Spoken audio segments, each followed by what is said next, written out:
If one person listening to this podcast tomorrow sets up a meeting with their actual boss and actually delivers what's on their mind, that may save them for being able to stay in a company they actually like a lot of things of.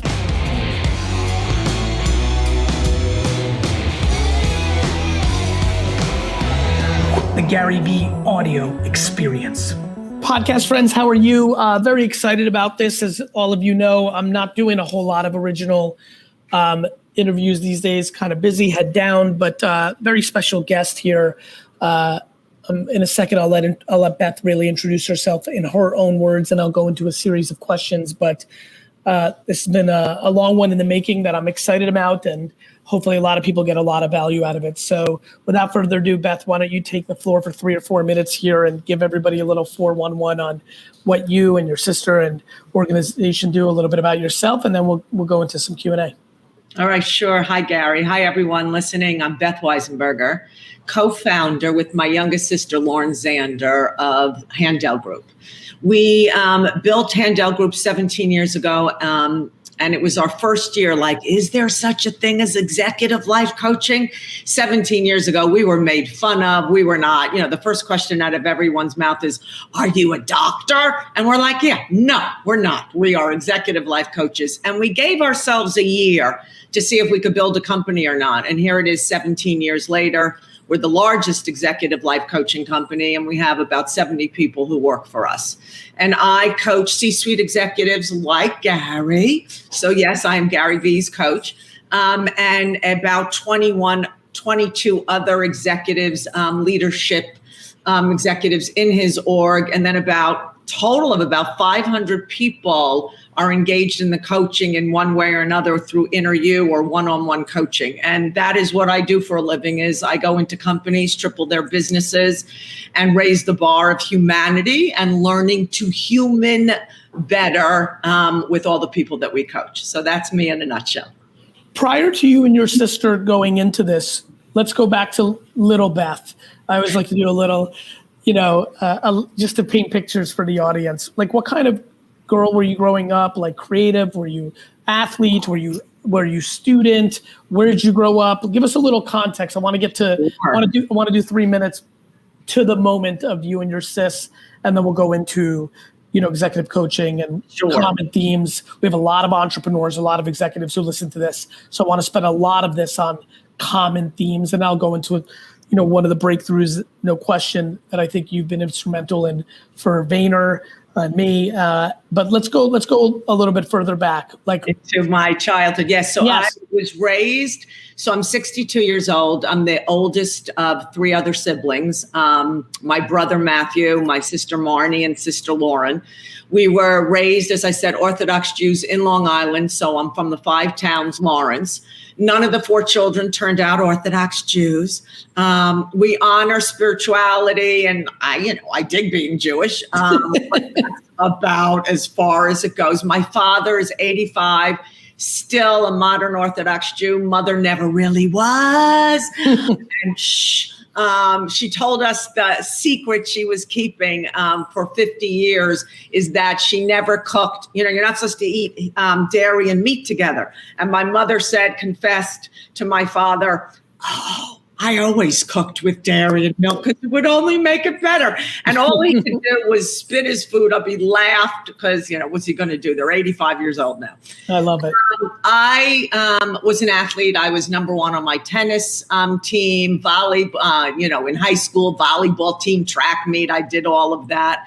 When I was older, my daughter had me start riding horses at 50 years old. So I rode for 8 years. Awesome. And now I water ski. My boyfriend made me get up on water skis, so I do that too. What about from a student or entrepreneurial lens? Were you horrible? Bad girl. My lesson in life was if I could do it again, I would do it better.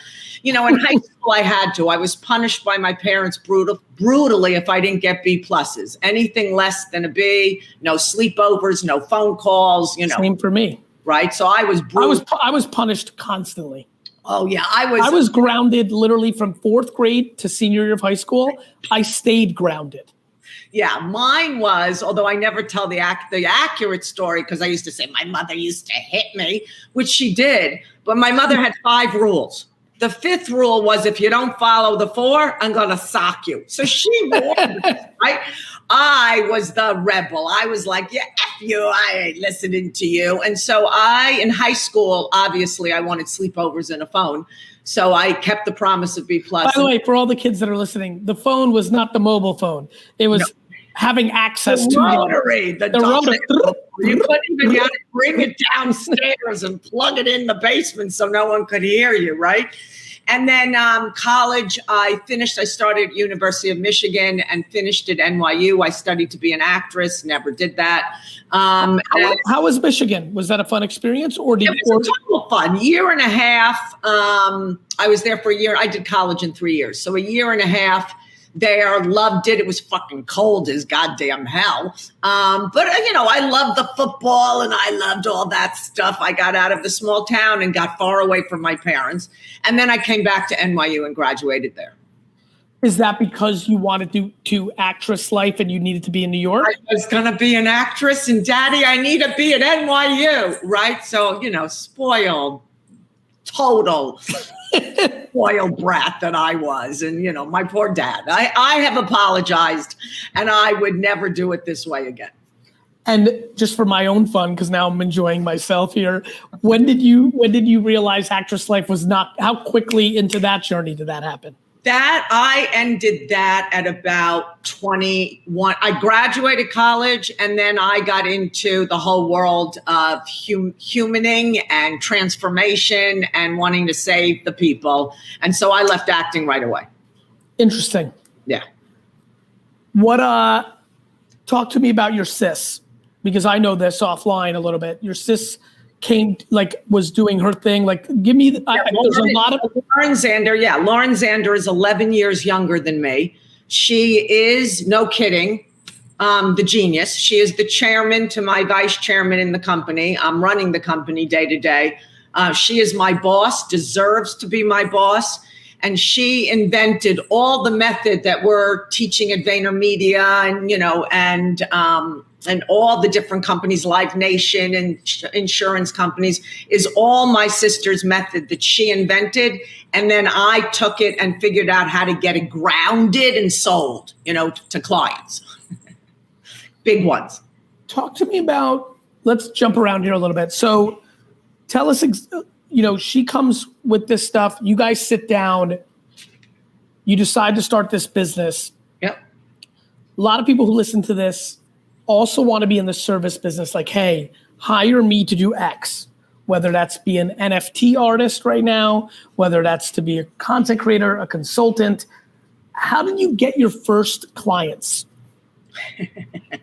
Rainmaking, baby. It's rainmaking. My sister and I are rainmakers, right? So, we had a method, my sister's method, right? And then we had a Rolodex. We did not believe in cold calling. We did not believe, let me go cold call all the LinkedIn connections I got.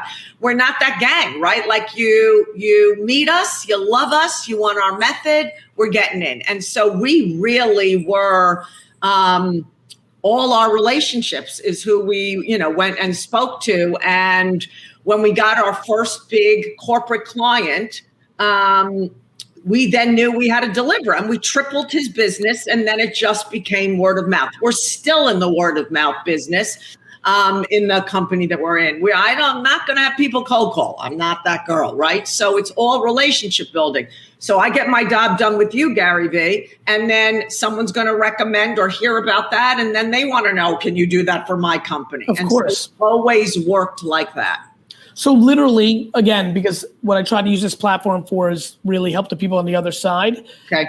You believe, 17 years of success, that when you have a quality product, if you're able to, remember, you and your sis had a Rolodex to kind of tap into from your years of doing whatever you were doing in the past. You were able to kind of land, in that networking of the people that you've had relations with, both of you. You're able to get one of those several dozens of people to say yes, You were able to execute, thus it created leverage for word of mouth going forward. Yes. What would you say to the person that's listening right now and saying, Beth, I've got the chutzpah like you, me and my sister just like you guys, but we're both 25 and we really don't have that much of a Rolodex. And thoughts on that, just out of curiosity? One thing that we believed that we did, right? Like what got us into MIT. So we wanted to make a difference in the whole university world, education world, help the students, help the administrators. And so one of the ways that we worked is we would go, hey, Gary, you're a professor at MIT. We knew that this professor happened to want to get married and had an awful love life. My sister said, all right, I'll coach you on my dime and get you married. You get me into MIT. And they made that deal and we got in. Same way we got into Stanford. And we teach there for credit now, right? Same way. And most of the corporations in the beginning that I got in, I would either with the president or the head of HR, your chief human resource officer, or someone accountable for marketing. I'd go, let me give you 30 minutes or an hour, you see, and then tell me if you want to bring us in. So stay there for a second. One thing that I hear a lot about is people demonizing free work.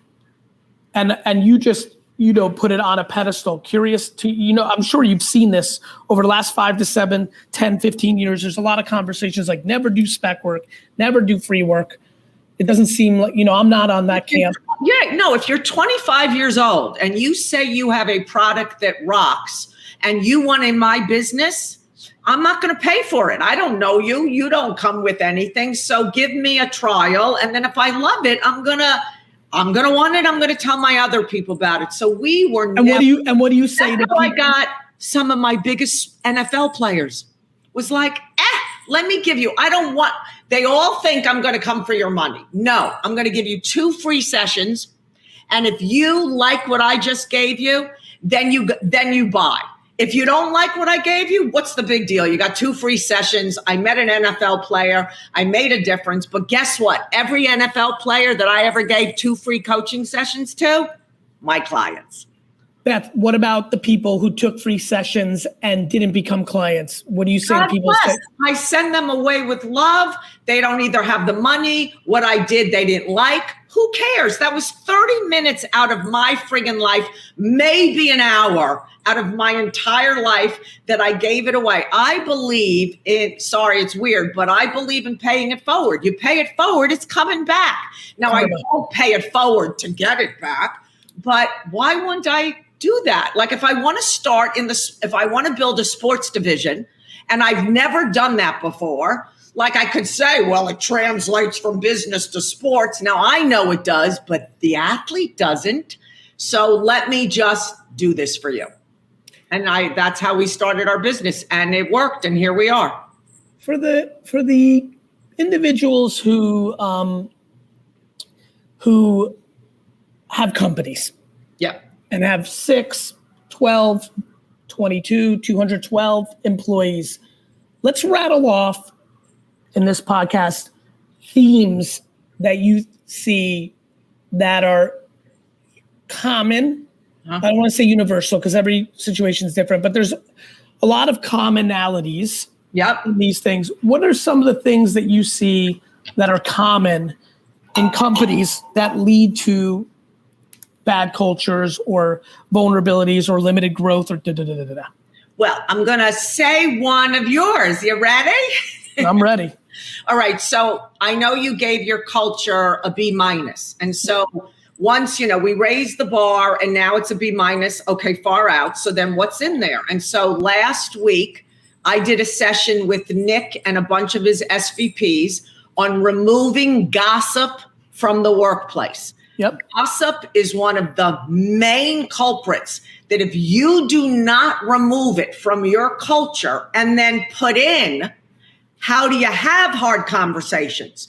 So we can talk about kind candor, but you got to teach people how do you do candor, right? Like if I'm not going to gossip and talk about, go to somebody who can't do anything about it and tell you crap, right?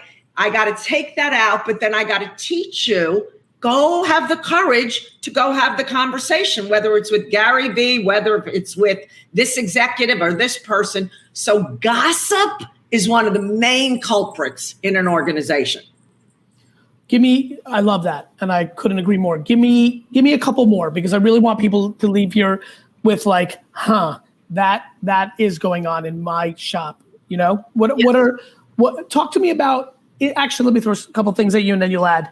What about insecurity of upper management?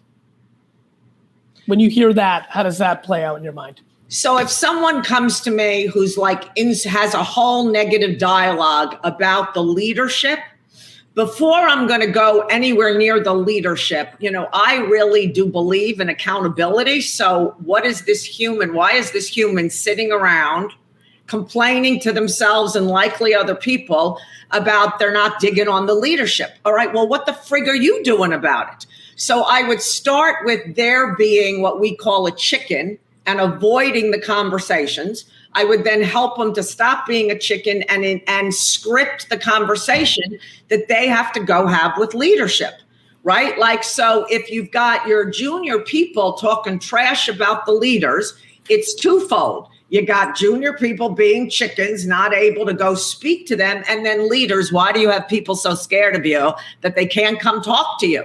So it works both ways. They don't feel safe enough to go up.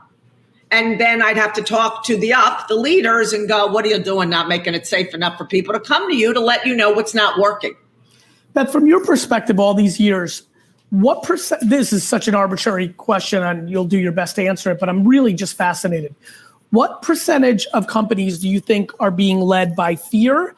And what percentage of companies do you think are being led by optimism and offense and trying to eliminate fear? Just from your perspective through the years, I'm just curious, all the doors that you've walked in. You see, I think no matter, in every company I've been in, and like I've told you, I loved that you had created in your culture the honey empire, right? But we had to deal with that. It was a lot of honey and not a lot of, candor. Which, to your point earlier, the big breakthrough you've done for, me, which, is a really important part, like this term kind candor. And to your point, now we have to operationalize it. But even in standing up and having an entire company meeting and explaining to everyone, back to accountability, hey, I have very big ambitions for our culture. We've done a lot of things right by standards. One of the biggest compliments in my 23 years of operating was your assessment when you came in and said, hey, you actually have a lot of good shit going on here, and our entitlement and our, my inability, and this always blows my fans' minds. I always tell them, I'm like, public figure me, great at candor, because there's no human on the other side. I'm speaking into truths, right? I'm speaking on stage. Right. So GaryVee brings a lot of value to people candor-wise, but Gary Vaynerchuk, the CEO, really struggled, and through another part of my life, I was able to realize my dad's negative vessel to delivering candor was what I was not fond of, the energy of the candor. I had to take years to separate the vessel from the actual thing. Candor, and the way that I've tried to position it, kind candor, I think is now an essential element of our culture and is moving us up. We needed that bad. And it's really made a huge impact. But I think it's always interesting to see what commonalities and shortcomings companies have. Yeah, let me give you another one. So Please. Another one is, and again, in your culture, and I'm starting to work on it with your executives and will with you in our coaching session tomorrow, is that the language of accountability. So GaryVee, you got a language for sure for wine, right? So like there's languages. I don't have any language for wine. I go, I like it. I don't like it, is the extent of my language. The language of accountability is very important. In fact, I think that's what will impact the empire side of your honey empire. What I mean by the language of accountability, first and foremost, is the ability to own when you're not going to keep a friggin' promise. That does not make you a bad person at all. It depends on how you own it, when you just blew a promise. So if you blow a promise, I don't want to hear, Gary, I didn't do what I said because, this happened and then this, and they didn't return my email. And then, so there's no, there's just, hi, I know I said I would do that. I didn't do it. That is clearly unacceptable. Here's what I'll do about it. Here's when it will be done. And did I mess you up? Or feeling comfortable saying, I'm a little concerned that I'm not going to be able to deliver on this. Exactly. On Wednesday, before the deliverable is due on Friday, even though I know you're hoping you will get it done and that you won't get in trouble and it won't. No one then says on Wednesday, okay, listen, I'm behind. I'm messed. This is due Friday. It's not going to happen. Here's what I'm going to do about it. Did that mess you up? Etc. So there's a language of owning when you're not going to do what you said. Even the CEO, Gary, every CEO is allowed to change their mind. You could have said, I love changing my mind. Right. I know you do, but you. I do. I mean, what do you want? I know, but you have to be able to own it rather than explain it. Because at the end of the day, no one wants to freaking hear your explanation about why you just freaking changed your mind again or not going to do what you said. They just want to be able to hear, Beth, listen, I know I told you I was going to do that. Not going to do it. Now, I know that messes with you, but here's what I'm going to do about it. Boom, boom, boom. And then let them speak. So there's a language of accountability that's missing in most companies. Love that. Beth, how many people end up leaving companies that were actually good jobs for them strictly because they were unable to have the proper conversation? When I think about all the people that have left, I get it on the receiving end. I get people that email 4 or 5 years later that regret leaving because they didn't take care of one little thing that became a big thing, and by the way, I have enough self-awareness and accountability to know that if I didn't have the luxury of being a CEO and being a business owner, my lack of wanting to have confrontation and candor would have meant that I probably would have been that kind of employee that it's easier for me to move on than to address it. I mean, I think about it in a lot of parts of my life when I was, it's why I broke up with girlfriends as a kid when it could have been addressed, but because I didn't want to address it. Yeah. So when you hear me frame up that question, because I'm trying to think of there's a far majority of people that are listening right now that are employees that have little micro problems. And I just think that whole framework that you and your sis have around the chicken could be stunningly impactful on. If one person listening to this podcast tomorrow sets up a meeting with their actual boss and actually delivers what's on their mind, that may save them for being able to stay in a company they actually like a lot of things of. Yeah. I feel that a lot of people leave a lot of companies or let a seed become cancer please.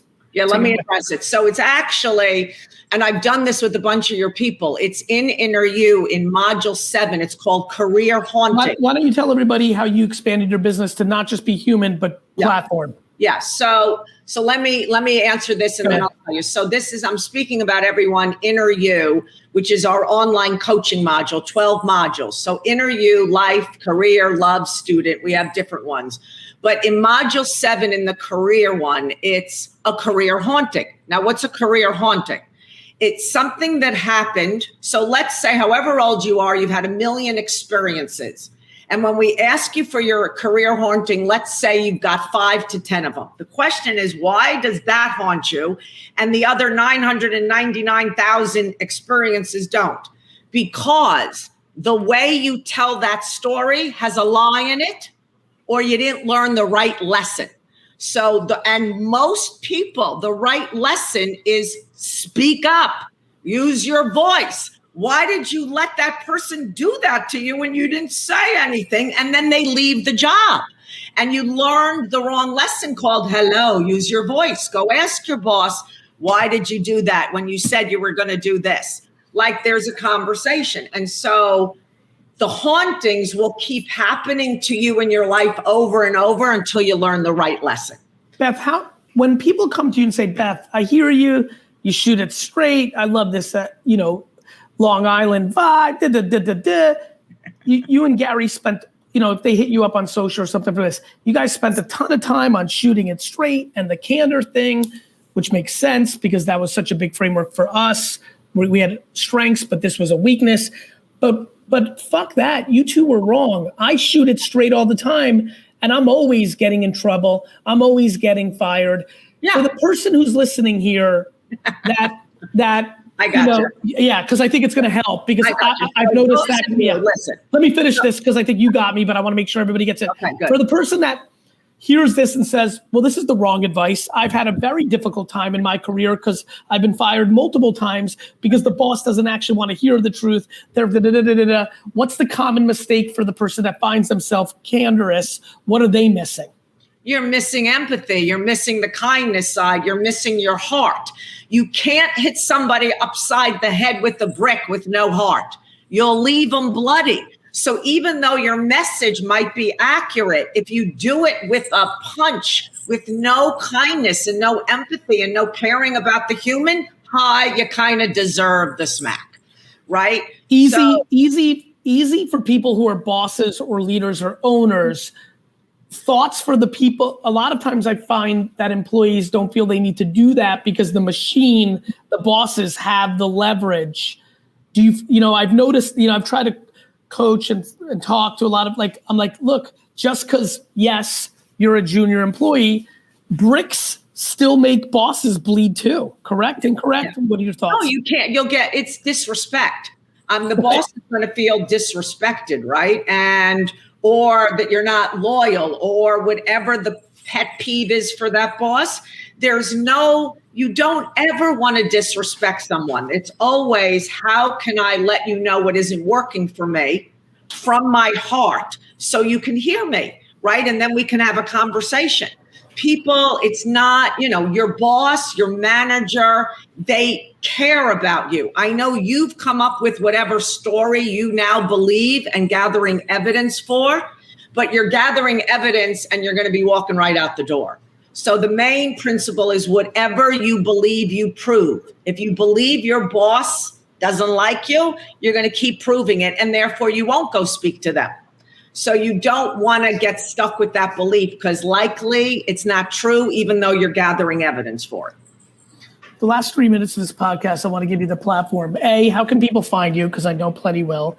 B, what did we not touch on that you'd love to touch on? Okay, great. Thanks, Gary. Of course. Everything you can find me at Handel Group, Beth, B-E-T-H, at Handel Group, Handel Group.com.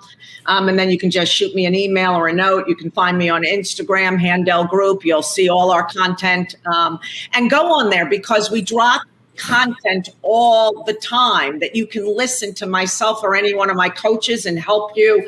Whether it's in you'll see, like today I'm going to be doing boundaries around saying yeses and nos. And then the other thing, everyone, of course, for Gary's listeners, and Gary's got about 500-ish people in this program. It's called Inner.U. It's our online coaching modules, our coaching course. And for the listeners, you can get Inner.U Life for half off up until March 31st. So for $325, it is a genius course. It's our whole entire coaching program. And you get one free coaching session with it. Not me, but one of my coaches. And use the coupon, Gary. Who should they ask for on the one coaching thing? Like, psst, no, you're not. Okay, got it. All right. Just having a little fun. Coupon GaryVee, the half off. Okay, right. You created something? So there's a GaryVee for that? There's a GaryVee Thank coupon. You. Absolutely. Very nice. Yes. All right. All right, I'm coming for you tomorrow in your coaching. I know. I'm looking forward to it. Team, everybody's listening. Look, I in another life will be able to have Beth and her sister's job. I love this shit, and I think that for me, through the years, I've been able to do a ton of this stuff insular. But there's just something so incredible with different terminology, different voices, different energies. It's like anything in life, and I think the more everybody starts to expand on that awareness, like no matter how good you have it, it's like anything else. It's good, but it's like a seesaw. There's always the other things that come along with that good. In Vaynerland over the last 20 years, it's been really good by macro comparison, but Candor was an incredible important one, and standing up the term kind candor made it even more palpable and scaled. And there's plenty of more things, but that's for an instance. So hope everybody continues on their journey. Beth, thank you so much, you and the Handel Group, for the impact you've had on our org, other orgs. And I hope this podcast leads to a couple other people getting some advancements in their journey. I know you're in Costa Rica, so go enjoy the weather. Thank you for being on. Bye, Beth. Thank you so much. Bye, everybody. YouTube watcher, what's up? It's GaryVee. First of all, thank you so much. I hope you're doing super well during these times. I also want to ask you, please subscribe, because my commitment and exploration of YouTube is about to explode. Stories, polls, more content, more engagement, more surprise and delight. This is the time to subscribe. I hope you consider it, and I hope I see you soon.